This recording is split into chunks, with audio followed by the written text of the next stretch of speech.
जय श्री कृष्ण, जय श्री कृष्ण, जय श्री कृष्ण.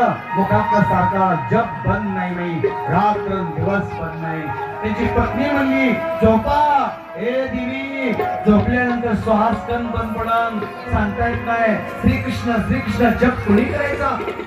मला पत्नीला म्हणते सुदामा हे मी चाललो भगवंताला भेटायला म्हणून सगळा संसार त्याग देऊन द्वारकेमध्ये चालले. जय श्रीकृष्ण, जय श्रीकृष्ण. पायात काटे म्हणले सुदामाचे. 10 दिवशी सुदामा खाली पडला. सुदामा खाली पडला. सुदामा खाली बसा.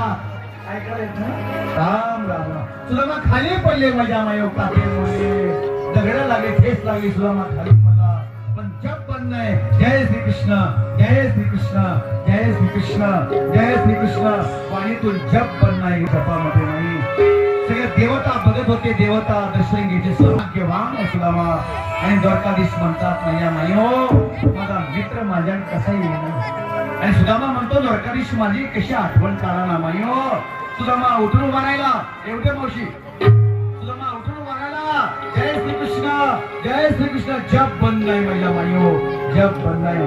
धीरे धीरे धीरे धीरे धीरे सुदामा मायो द्वारपाल पशी आला.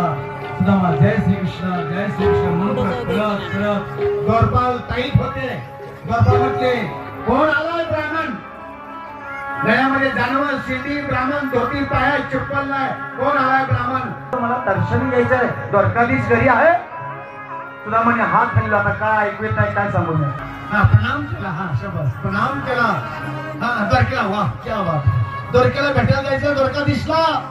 मला दर्शन घ्यायचंय. द्वारपाल म्हणले नाही नाही नाही नाही. द्वारपाल म्हणले नाही नाही भेटता येत नाही. कोण आहे तुम्ही. अरे द्वारपाल हो